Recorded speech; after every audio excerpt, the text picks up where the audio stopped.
So Babar and the Adventures of Badu. It's a vibrant soul with vibrant colors, vibrant characters, vibrant music, vibrant storylines. And it's made by the same producers that took up So Babar and Nirvana, which has made thousands of songs and has won thousands of critically acclaimed awards. But there's an agenda to this show. To saturate your kids with cuteness and fluff. And tonight I plan to exploit that. On Green Screen Reviews, we reviewed the episode Unneighborly Nice Day of Babar and the Adventures of Badu, which won a Gemini for some reason. Stay tuned.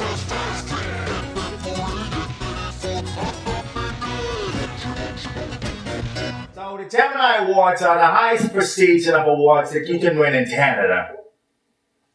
You have to have the acting chops, you have to have the directing chops, and you have to have the general chops in order to meet the standards that Canada used to have. As an example, I would like to present Robert Carlyle in his performance on Stargate Universe on Earth.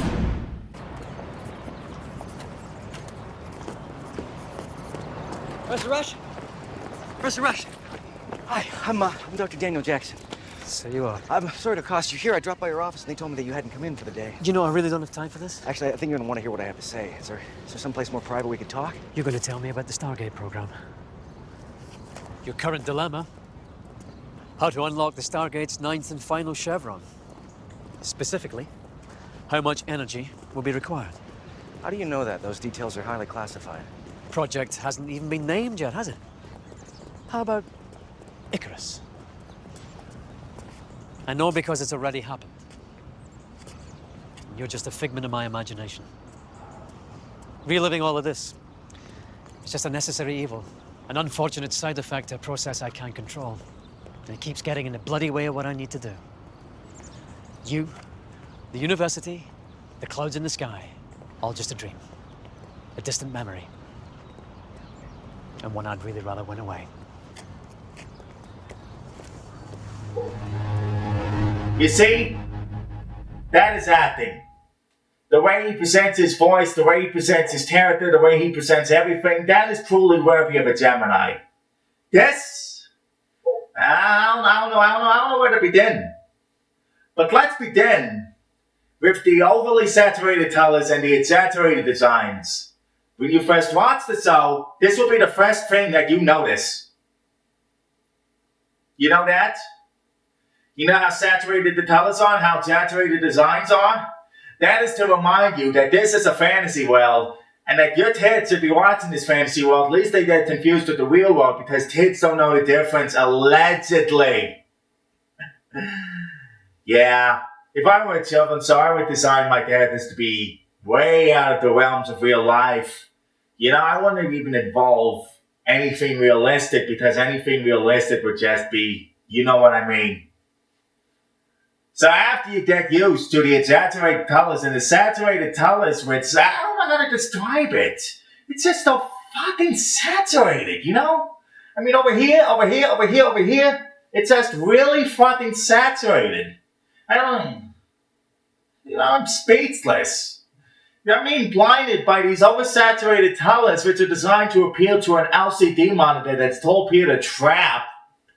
And they don't know how to make desaturated, realistic colors that are supposedly better than the other colors out there, you know? Why can't they learn how to desaturate these fucking colors and make it so that it isn't fucking blinding me with its saturatedness?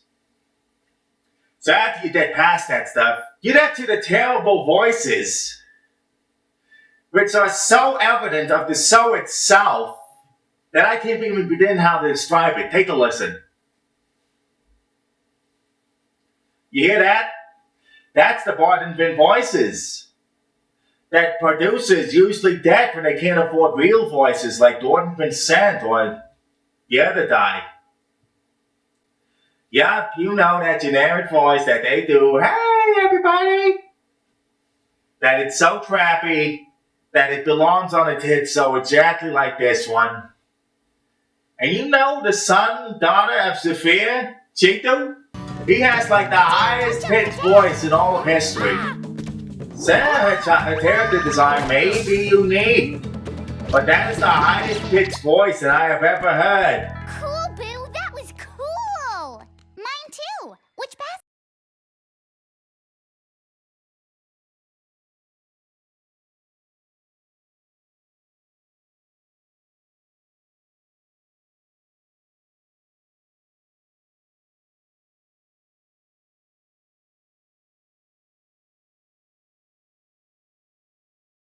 And did I hear channeling monthly from Martha? Did I? Nah, it must be my imagination. Then you dare to Mr. Identity Crisis himself, Badu, also known as Dallas Jordy. Mispronunciation not intended. You see, Mr. John Amsterdam was an episode of Babar as the deterrent voice of that titular character, and he has made the character into an equivalent of the torture bay of Guantanamo. Yes, listening to his voice can make you do that. He sounds like a female on a menstrual cycle, even though he's a male. And in this episode, he has an identity crisis. He don't know which one is which. Is he Badu or is he Arthur? I can't tell because the identity crisis is so out there. It's so noticeable that I can't even begin to describe it. It's like that amazing. Hey, identity crisis, pick a side. You can't flip-flop between voices because this is just a generic hit, so.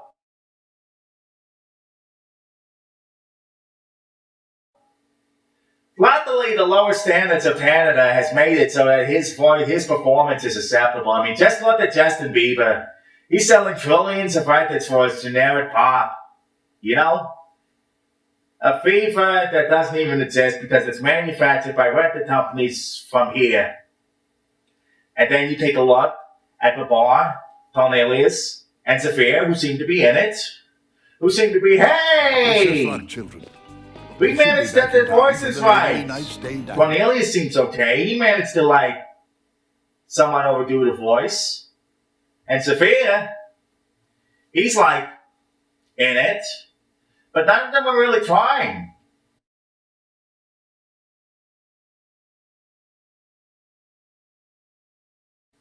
Babar, he's terrible. Don't consent. Even due to his age, or due to the fact that he's not trying, it's really putting on a poor performance. Hey, I'm an old man. I like vitamins and stuff. Hello! He thinks that just because he can do that old voice, that means that he can become justifiable to this stuff around here. Which I don't know how to describe. My mind is already racing because of this crap. How is it that a voice like that can degrade? He isn't even trying to do the vocal inflections. He isn't even trying to do the same kind of high-pitched voice that he was known for in Babar. Really? This is just a generic grandpa voice that just happens to have the old Babarisms in order to make it look like Babar. Because Gordon Pinsent needed money badly. At least that's what I assume. And the way he moves, the way he acts, I'm not even convinced this is the same Babar as the previous series. This must be a different Babar, who focuses on adventure, who doesn't focus on morals, who doesn't focus on responsibility, who's not really attained. He's just this generic fitter that knows how to do action.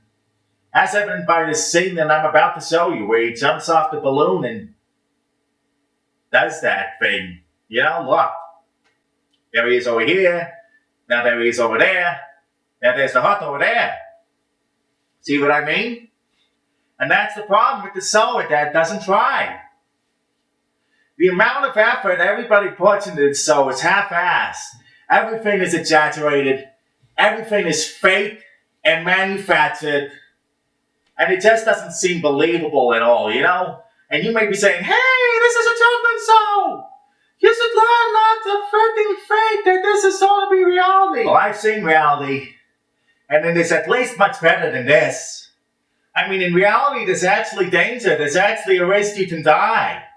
Here, there's no real danger. It's just fake danger, you know? The spikes you see below you are completely manufactured.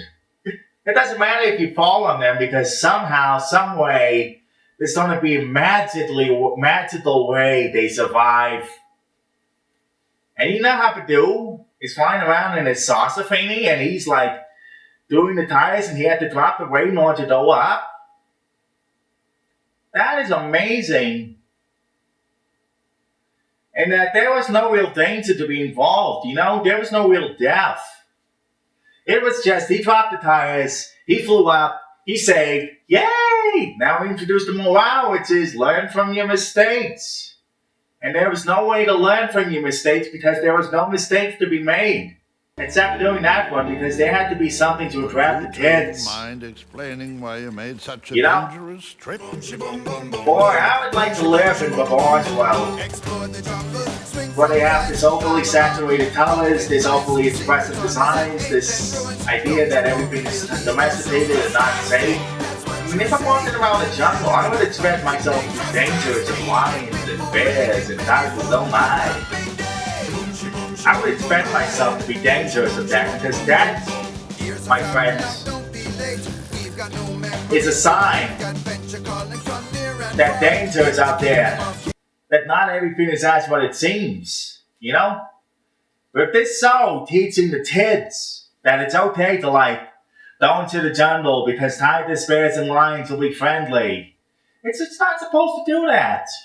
It's also not supposed to have this music that's so fucking poppy, so fucking childish, so fucking buttheads. That doesn't even fit the mood of the show, you know? This isn't a generic children's show. You have a franchise that lasted until 1929 behind you. And the fact that you're butchering it like that just makes me pissed off. You know, really severely pissed off. I don't even know how to describe my words because I'm so pissed off. Bum, bum, bum, bum, bum, bum, bum, bum. That's how it sounds like. The children's music is supposed to be better than this. It's supposed to represent the children. It's not supposed to be poppy stuff that's uplifting, that's bright. That's all that. And really, when you listen to it, take the sample of the scene right here. When you listen to it, you know that you're in hell because the music does not match the mood. You have to toss that out of place. You have composers that don't even care, they're just looking for a good paycheck. And Nirvana offers that good paycheck because they're funding huge-ass company owned by Taurus Entertainment, and they can offer you the money. And you know what it is?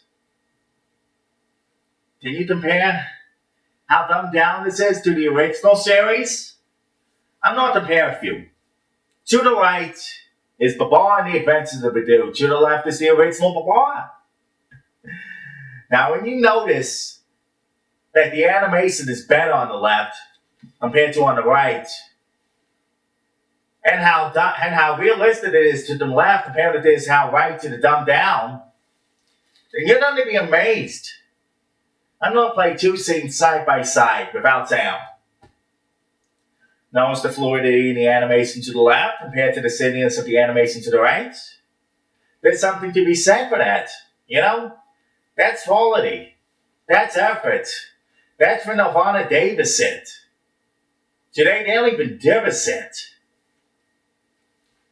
And the stories right here are completely amazing because they manage to tell realistic stories, they manage to tell believable stories, they manage to include the morale, which you don't even know. In this one, you know exactly what the morale is because the show is dumbed down to a point where your kids don't understand it. Your adults will not be able to enjoy this. Sorry, kiddies, this show is entirely for you. And this is sucking the soul out of animation as we speak. If this show manages to like do the stuff that it did before and suck the complete soul out of animation, then we won't have shows like Gravity Falls, because those shows know how to express animation in the modern era. 3D animation? Done. Lacking storylines? Done. Flash animation? Done. Terrible music? Done. And that's what this show will teach you, because Taurus has no idea how to put down a trolley project despite spending millions of dollars on this project. That's right, they gave this the trolley treatment. They rubbed it down, they patted it down, and they did it for as cheap as possible. Made it look as cheap as possible, but they spent millions of dollars on it. And why else would they do it? Because they needed the money to buy the Babar franchise. Sorry, Gene Landebrough. Sorry, Laurent. Sorry, Christopher Ross. You're not getting money anymore. They own the franchise. I'm sorry for this. I'm sorry for that trap behind me. I severely apologize. And none of this will ever happen again on my watch, because this show will bring you the reviews, much like Leo Laporte reviewing the Zoom. Classic quality deconstruction. Right? So anyway, here's my final ratings. Writing, 1. Hit the direction, 1.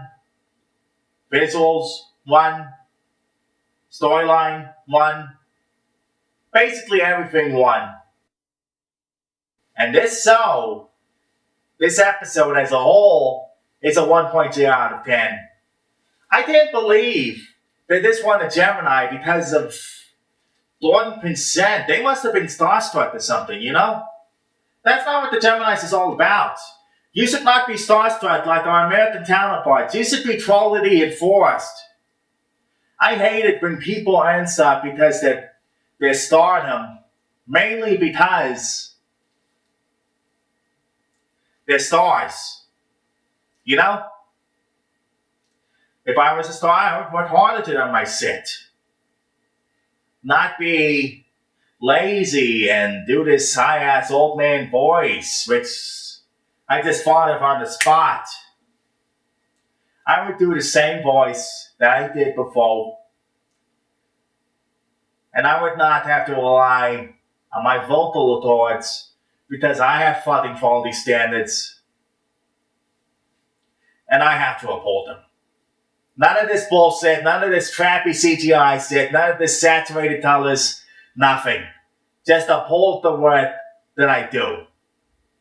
And that's going to do it for our edition of Dream Stream Reviews. What we're going to review, criticize, and did into next, tune in to find out. Till next time, I'm Caleb Harris, and have a wonderful day. Take care. Bye-bye.